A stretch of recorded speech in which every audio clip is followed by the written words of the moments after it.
Budget पर MIM रुकन parliament Imtiaz Jaleel का क्या कहना है, आइए देखते हैं।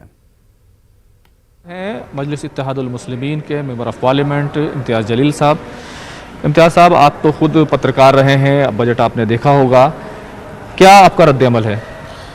देखिए, मेरे हिसाब से सारा देश जो है ये उम्मीद लगाए बैठा था कि बजट जो है उसमें हर एक को कुछ ना कुछ राहत दी जाएगी, क्योंकि आप जानते हैं कि कोरोना के बाद चाहे वो एक इंडिविजुअल शख्स हो, किसान हो, नौजवान युवक हो, कारोबारी हो, बिजनेसमैन हो, हर कोई परेशान है। हर कोई नुकसान के तले दबा हुआ है, महंगाई सर चढ़कर बोल रही है, तो कुछ ना कुछ अच्छे फैसले लिए जाएंगे करके ये उम्मीद थी।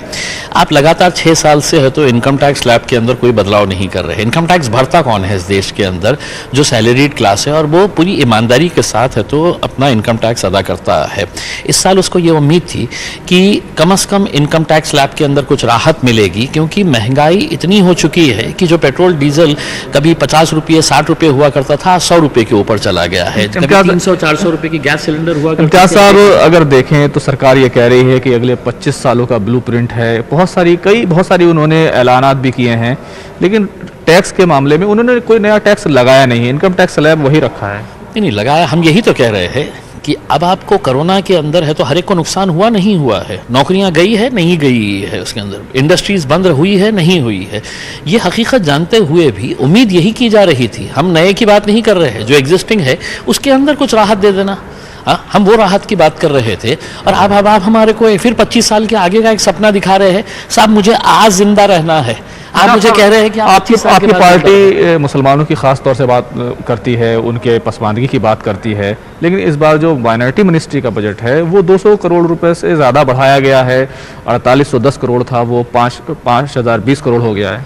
देखिए, एक मैं आपको साफ तरीके से बताना चाहता हूँ कि आंकड़ों का खेल कैसा खेला जाता है करके। उसमें अगर आपका बजट अनाउंस होता है तो उसके अंदर ये अनाउंस करना कि पिछले टाइम जो बजट दिया गया था उसका यूटिलाइजेशन कितना हुआ है करके। क्या माइनॉरिटी ड्रिवन हम जो डिमांड कर रहे थे कि डिमांड ड्रिवन स्कॉलरशिप होनी चाहिए करके, उसमें आप वो दे रहे हैं। उसमें आपने हज की सब्सिडी कैंसिल करे, आपने करे है हज की सब्सिडी हमारे बोलने के ऊपर।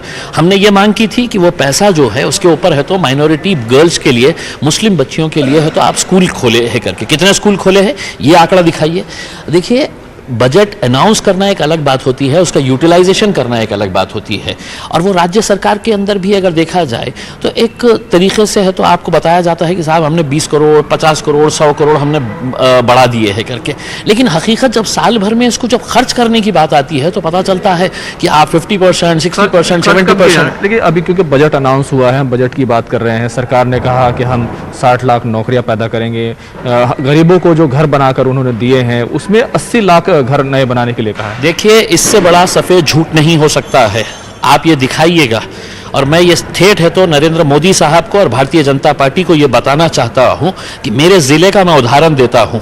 80,000 लोगों ने 2016 के अंदर आवेदन किया है, एप्लीकेशन दिया है, उसकी स्क्रूटिनी की गई, और स्क्रूटिनी के अंदर ये पता चला है कि 52,000 लोग जो है इसके बेनिफिशियरीज हो सकते हैं। 2016 और 17 की बात कर रहा हूं मैं।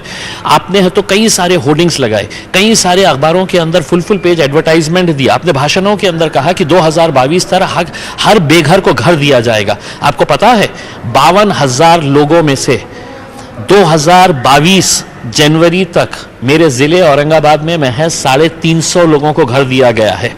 80,000 लोगों ने आवेदन किया था। यानी कि आपने ये कहा कि हाँ, आपके सपनों का घर, मोदी जी की अगर जबान में अगर हम सुने तो आपके सपनों का घर हम देंगे, बेघर को घर देंगे करके। उन्होंने आगे ये कहना भूल गए थे कि आपके सपनों का घर सिर्फ सपनों में ही रहने वाला है।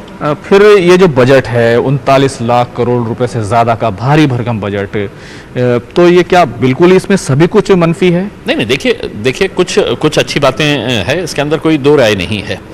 आप जब महंगाई कम करने की बात कर रहे थे तो शुरुआत कैसे की आपने कि हम पॉलिश्ड डायमंड्स, हीरे के ऊपर जो ड्यूटी है, कस्टम ड्यूटी है, वो घटाकर हम 5% कर रहे हैं। हीरा आप खरीदने वाले हैं, हाँ?